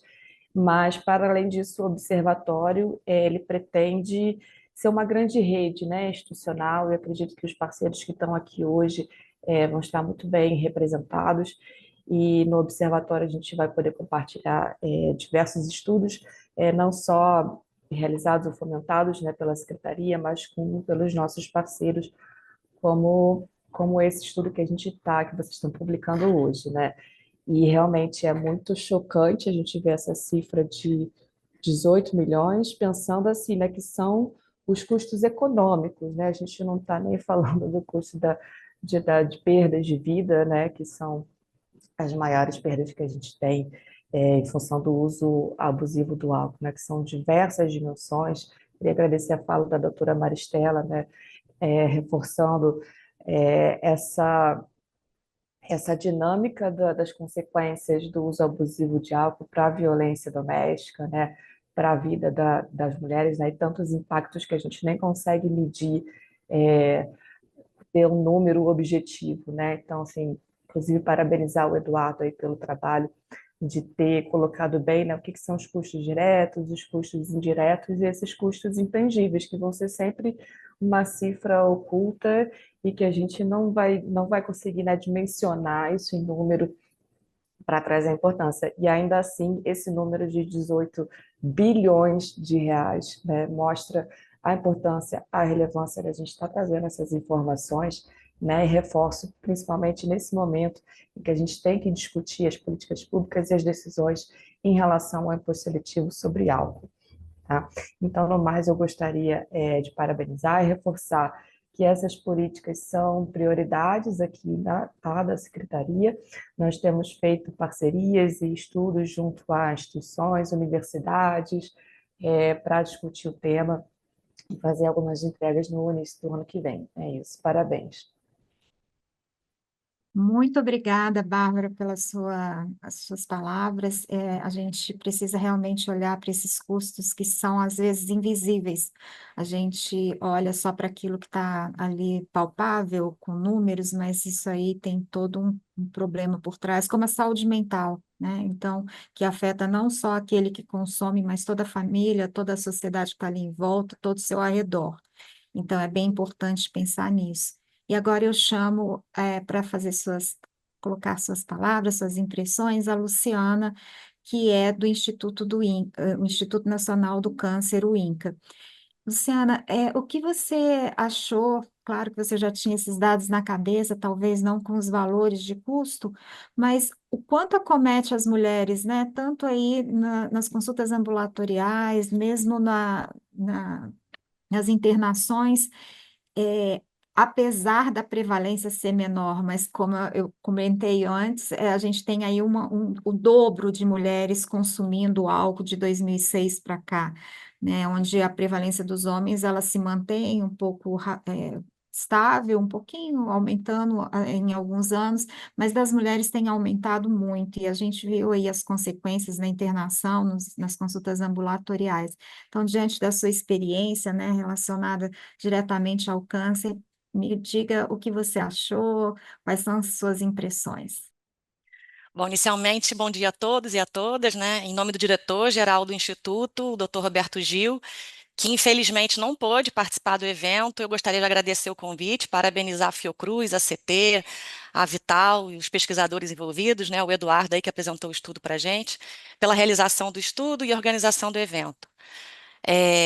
Um dos princípios e diretrizes da Política Nacional de Prevenção e Controle do Câncer, relacionados, né, à prevenção e à promoção da saúde, é o desenvolvimento de ações e de políticas públicas para o enfrentamento do consumo de álcool, que hoje já é visto, né, as evidências já mostram, que é um dos principais fatores de risco relacionados ao desenvolvimento do câncer. Nessa perspectiva, a gente vem desenvolvendo um conjunto de ações acerca do álcool, produzindo evidências, elaboração de material educativo para os diferentes públicos, população geral, profissional de saúde, legislativo, capacitando profissionais, em especial aqueles profissionais que trabalham na atenção primária à saúde, que são aqueles que têm contato direto com a população, e também elaborando documentos técnicos, notas técnicas, posicionamentos,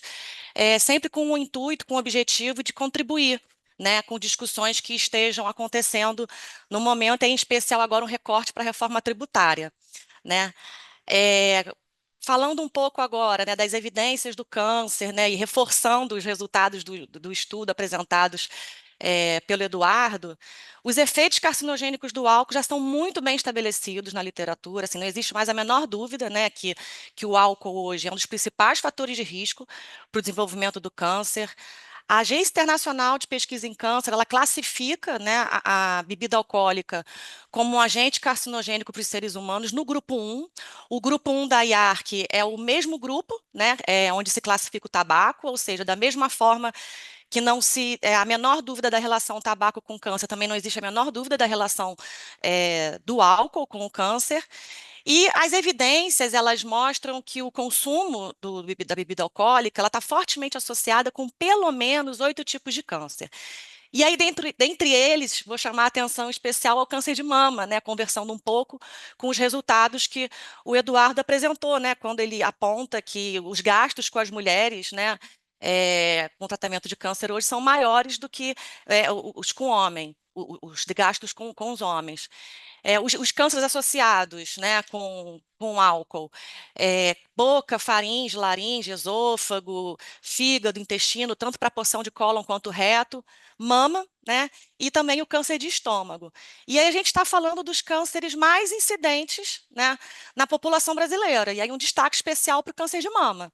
O câncer de mama, ele é hoje o câncer mais comum entre as mulheres no Brasil, né? Isso conversa um pouco com os resultados do estudo. Um enorme desafio para a prevenção do câncer é promover o reconhecimento social da relação entre o consumo de bebida alcoólica e o aumento de risco, né, para o desenvolvimento da doença. Ao contrário do que é observado no tabagismo, que é um fator de risco amplamente reconhecido pela população, né, o consumo de bebida alcoólica hoje ele ainda é pouco reconhecido pela população como fator de risco para câncer. Alguns estudos mostram, né, que apenas 50% da população reconhece a relação entre álcool e câncer. Então, assim, a gente precisa avançar urgentemente, né,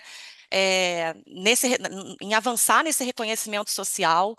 A divulgação desses dados, desses estudos, desses resultados, sempre geram uma motivação, né, em divulgação em mídia, em rede social. Isso, para a gente, é muito bom, porque apoia, né,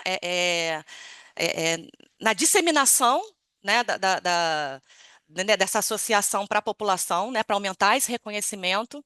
E como já foi dito também aqui anteriormente, né, o consumo de bebida alcoólica ele vem aumentando assustadoramente, né, nos últimos anos. Num recorte de um estudo que a gente fez aqui no INCA, quando a gente observou a população que depende exclusivamente do Sistema Único de Saúde, no período entre 2013 e 2019, o consumo de bebida alcoólica ele dobrou entre os homens e aumentou em 4 vezes entre as mulheres, né? Ou seja, o aumento do consumo de bebidas alcoólicas entre as mulheres teve né,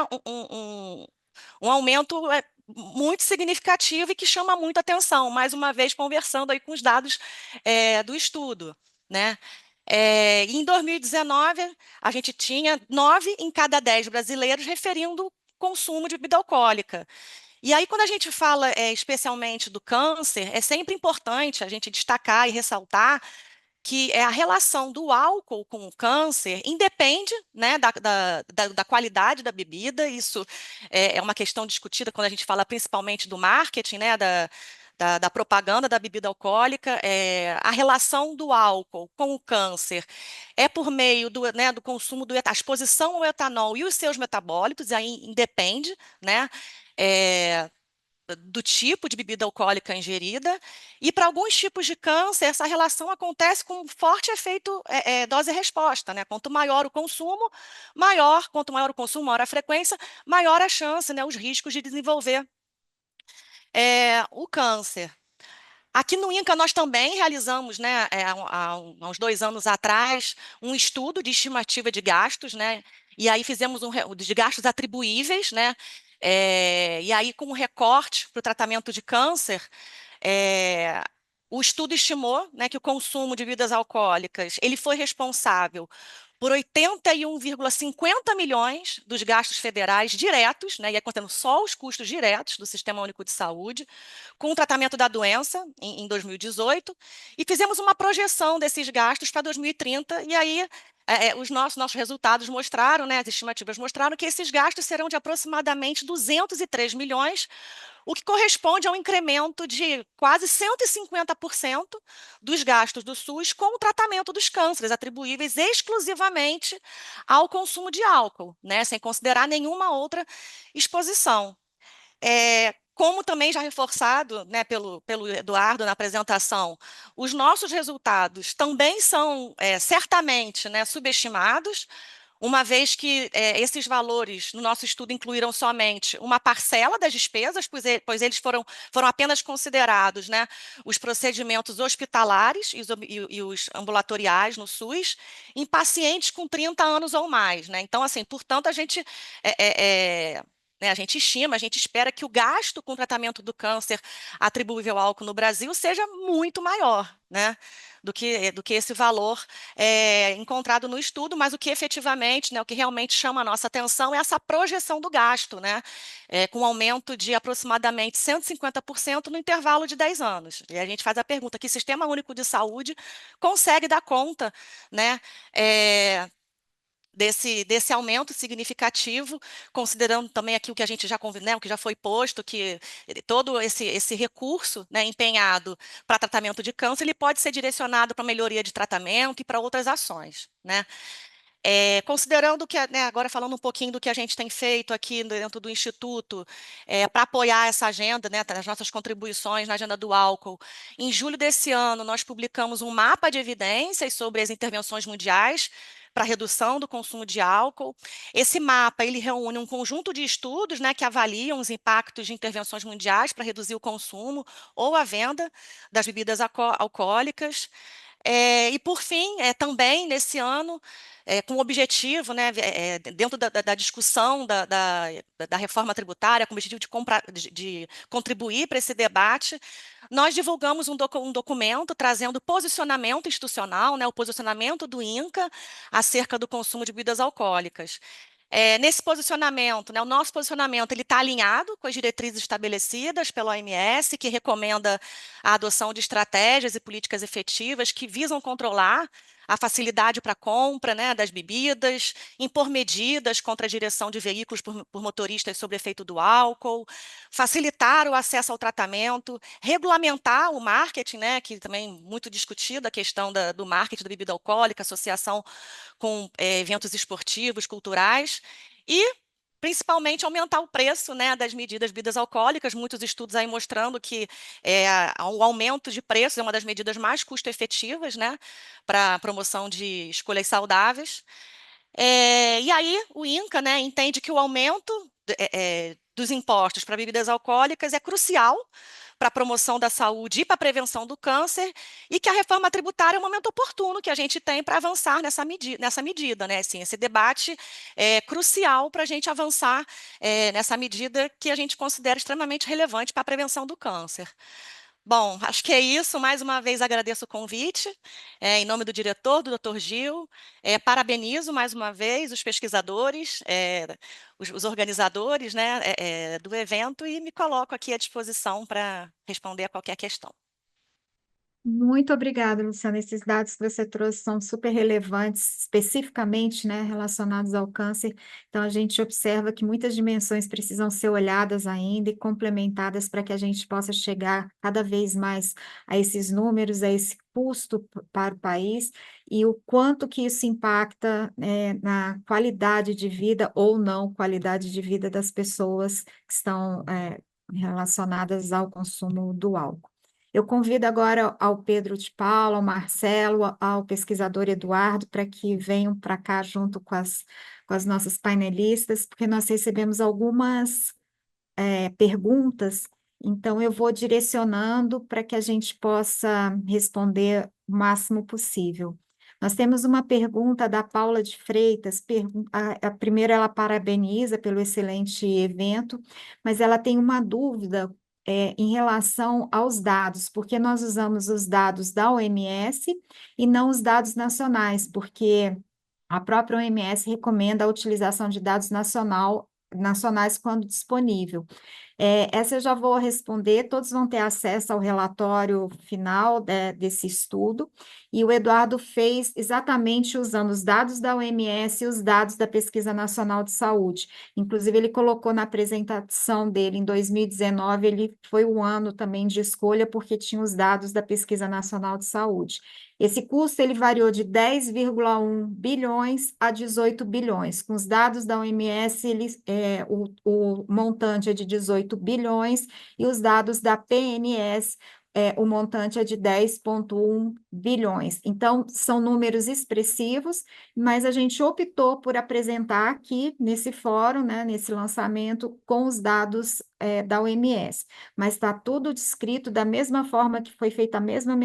metodologia, as mesmas tabelas a gente tem para os dois resultados. Quero agradecer muito a Grazi Santoro, ela é da Associação de Alcoolismo Feminino,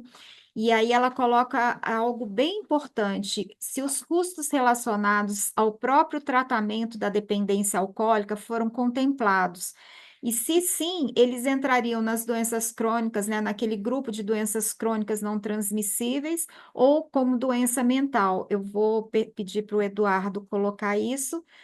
responder essa pergunta, e ela pergunta também e chama atenção para aquelas mulheres que fizeram cirurgia bariátrica, que eles tratam, né, na associação. Existe um grande reganho de peso e em torno de 35% dessas mulheres usam a bebida alcoólica. Então, se a gente tem previsão de colocar esse custo também associado às mulheres, os homens que fazem cirurgia bariátrica. E, por fim, ela trouxe um esclarecimento dizendo que os transtornos do espectro alcoólico fetal, com números significativos de mulheres alcoolistas com filhos autistas na associação, a associação em que eles tratam essas mulheres. Não apenas a síndrome de alcoólica fetal, então tem essas mulheres que têm filhos autistas por consequência aí do consumo de álcool. Então, ela trouxe esse esclarecimento. Então, eu vou passar essa para o Eduardo falar um pouquinho. Eu agradeço a pergunta de todos aí, agradeço também pela reação de todas e todos pela apresentação dos resultados. Primeiro vou reforçar a resposta que a Luciana deu em relação à pergunta da Paula, que de fato como nós escolhemos trazer as duas formas de cálculo, partindo para a partir do consumo da PNS e o outro ajustando o consumo em função da OMS, porque é uma forma, inclusive, que a Vital Strategies, por ser uma instituição internacional, ela trabalha também com essa comparabilidade dos dados entre países, então foi uma forma de trabalhar usando os dados de advocacy que o relatório da OMS traz, então dialogando com eles para poder fazer um número que traduza eles também.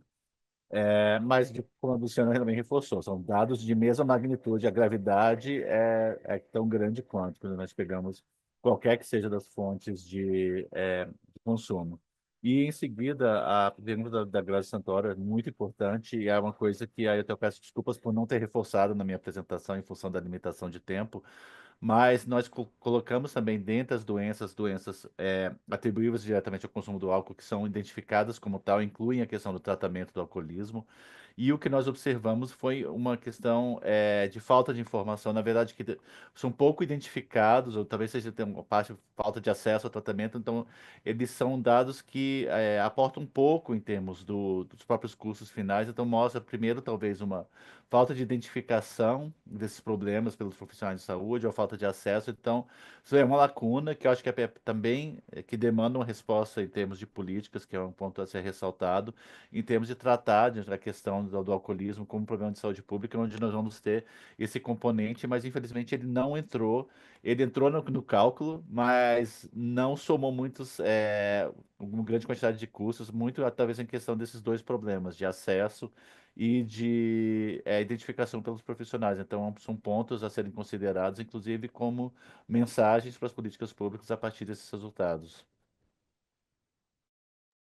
Obrigada, Eduardo. Tem uma pergunta agora, tanto para a Bárbara quanto para a Luciana, na verdade, para as duas, eu acho, mais especificamente, mas depois eu queria ouvir um pouquinho da Maristela também, para a questão do subnacional. Aqui a gente trouxe dados nacionais. Que estudos podem ser feitos, né, para agregar esse estudo aqui realizado no âmbito municipal, para identificar em que frentes as políticas públicas devem traçar estratégias relacionadas ao consumo do álcool? Então, eu acho que a Luciana pode falar um pouco, né, nessa vertente voltada para o câncer, a Bárbara um pouco nessa orientação aí da justiça, para a gente responder essa pergunta. Em relação às estratégias municipais, a gente costuma realizar oficinas, como eu falei anteriormente, ações de capacitação com profissionais de saúde, né, da atenção primária à saúde. E sempre na abordagem dessa oficina, a gente trabalha com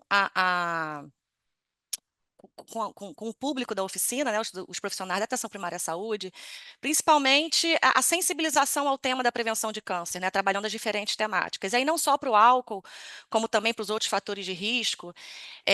uma mobilização, né, no seu município, na sua regional de saúde, em parceria, né, em aproximação com gestores, manifestando apoio, né, às ações, seja lá de reforma tributária, regulação de propaganda, as ações regulatórias de uma forma, né? A gente entende que esses momentos são sempre oportunos para promover o reconhecimento, né, desses fatores de risco com desfecho câncer, com aumento de risco com câncer, mas também para mobilizar, né, a população para apoiar essas medidas. Uma dificuldade que eu acho que a gente enfrenta é sempre a forma como a gente se comunica, né, com a população, e principalmente de trazer a população para o nosso lado, né, em relação ao apoio a essas medidas. Então, né, assim, de forma né, de desenvolvimento de ações no local, município, a gente costuma trabalhar dessa forma. A gente elabora sempre documentos que a gente envia para secretário de saúde, né, contextualizando a realização da oficina, né, estabelecendo a parceria e contando com o apoio, né, pedindo o apoio também do gestor para apoiar, né, sempre o desenvolvimento de ações para a prevenção do câncer, trabalhando, né, esses fatores de risco que a gente leva nas nossas capacitações. Ótimo. Bárbara, quer colocar sobre ações direcionadas, né, ao nível subnacional? Com certeza. Aqui na Senad, a gente faz muitas capacitações, né, para agentes públicos de qualquer nível, né, por meio de parcerias. Inclusive, recentemente, a gente está com um projeto atualmente, né, com a Fiocruz para a capacitação de guardas municipais na abordagem de população em situação de rua, né, vulnerabilizadas também pelo uso de álcool, né, e outras drogas. Isso é uma parceria aí com a Fiocruz. Essa capacitação vai ser realizada aqui, né, pelo Ministério da Justiça e Segurança Pública, uma parceria entre a Senad, né, Secretaria Nacional de Políticas de Drogas, e a Secretaria Nacional de Segurança Pública, a Senasp. De qualquer forma, nós temos outras iniciativas de outras capacitações também, junto com outros atores e eventos que a gente traz para discutir, né, as nossas ações e publicações, como os fóruns que a gente vai realizar no primeiro semestre do ano que vem, que aí é uma parceria com o Hospital das Clínicas de Porto Alegre, e que nós convidaremos também atores também do nível subnacional, né, sejam estaduais, municipais. Mas o que eu reforço, né, do que a gente está fazendo neste momento são essas ações junto a atores, né, da saúde e da segurança dos municípios, né, porque a gente entende que é o mais capilarizado, é o que está mais em contato, né, com uma população que necessita de maior ajuda, e por isso a gente tem investido nesses projetos também.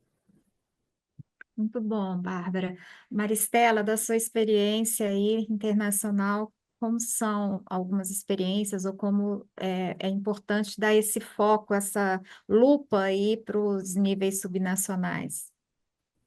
Obrigada. Na verdade, um dos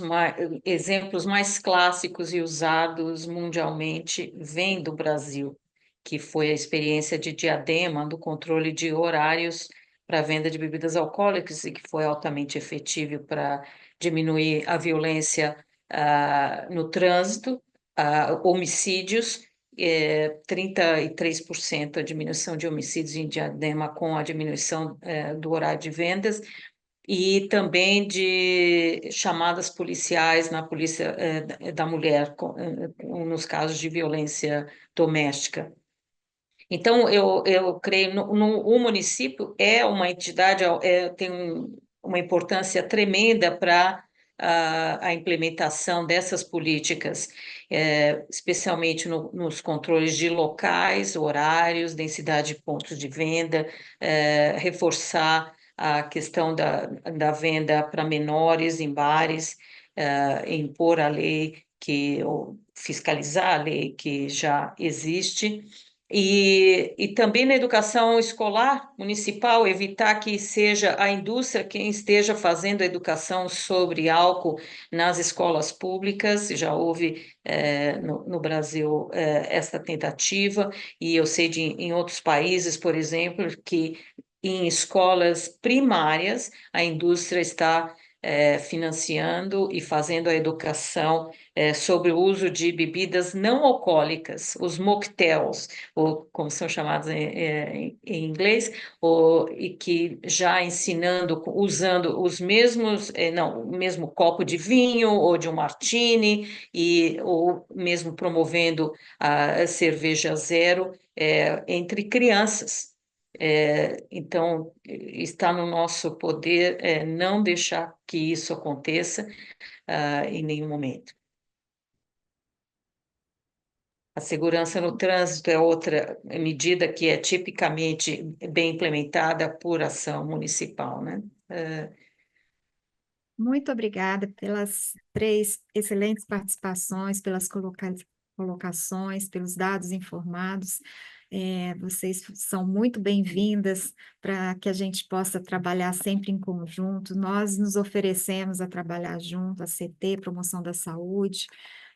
nós da Vital Strategies também. Eu vou passar agora para o Eduardo, para ele fazer as suas considerações finais, depois para o Marcelo, e retorno a palavra para o Pedro.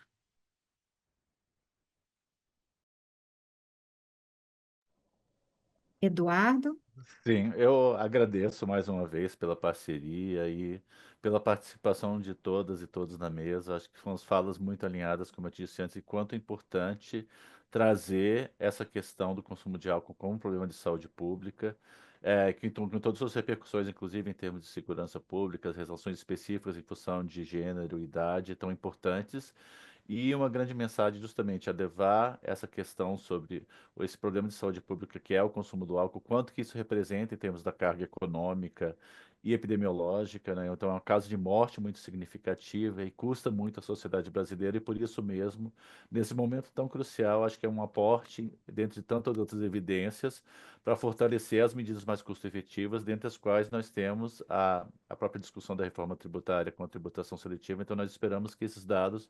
deem essa transparência e visibilidade que nós precisamos para avançar mais nessas políticas, para que nós tenhamos todas as medidas necessárias para gerar saúde, promover a saúde na população e, ao mesmo tempo, desincentivar esses comportamentos não saudáveis e, inclusive, a própria ação que a indústria tem em relação a isso. Então, a questão do preço começa uma coisa, mas vai para a questão de publicidade, vai para a questão de disponibilidade, formas de consumo, tudo que nós vamos ter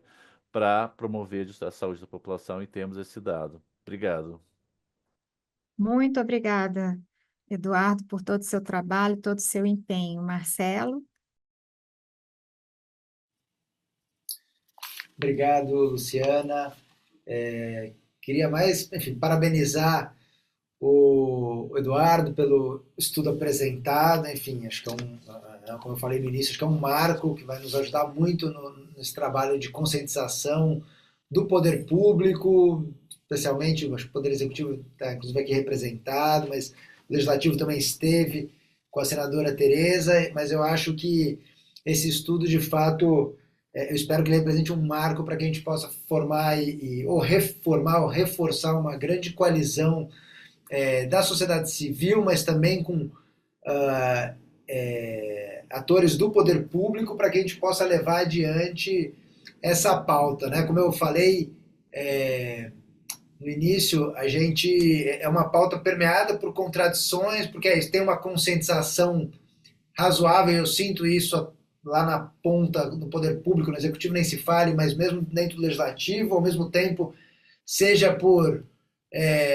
pela influência da indústria ou por outros motivos também, a gente tem ou seja, pela aceitação, que é outro ponto importante, a normalização que foi falada aqui antes, né? A gente tem uma resistência à implementação de certas medidas que seriam fundamentais, mas eu acho que a gente vai ganhando uma massa crítica, eu diria uma densidade social do tema e das forças sociais também, que eu acho que nos leva para frente. Eu espero que esse estudo, essa parceria que a gente está vendo nesse estudo, e aqui de maneira geral também entre todos os atores que estão aqui colocados, eu acho que ele seja realmente um marco para nos impulsionar ainda mais a levar a pauta do controle do álcool adiante, porque é fundamental. E como eu falei também no início, temos a reforma tributária agora tramitando, olhando aqui o calendário, um mês para frente, então, mas que ela continua no ano que vem com a regulamentação das alíquotas. Então, assim, que a gente parta desse momento histórico precioso que a gente tem agora para fazer avançar as outras pautas necessárias já colocadas aqui, como a da restrição da publicidade, acesso, etc. Muito obrigado. Temos então uma agenda enorme pela frente, vamos trabalhar juntos, porque a intersetorialidade, todos juntos, nós vamos ter uma força muito maior para impactar positivamente na população no que diz respeito ao consumo do álcool. Passo para o Pedro agora, para ele finalizar. Obrigado, Luciana, e obrigado a todas e a todos que estiveram aqui presente conosco hoje. Como eu disse, como muitas pessoas aqui já disseram,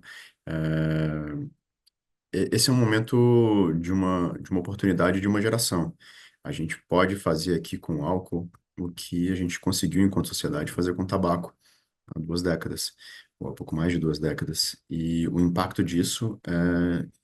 na vida das pessoas, não só em dezenas de bilhões de reais, mas em algumas centenas de milhares de vidas salvas ao longo das próximas décadas que a gente pode fazer. E eu acho que isso é uma obrigação que a gente tem,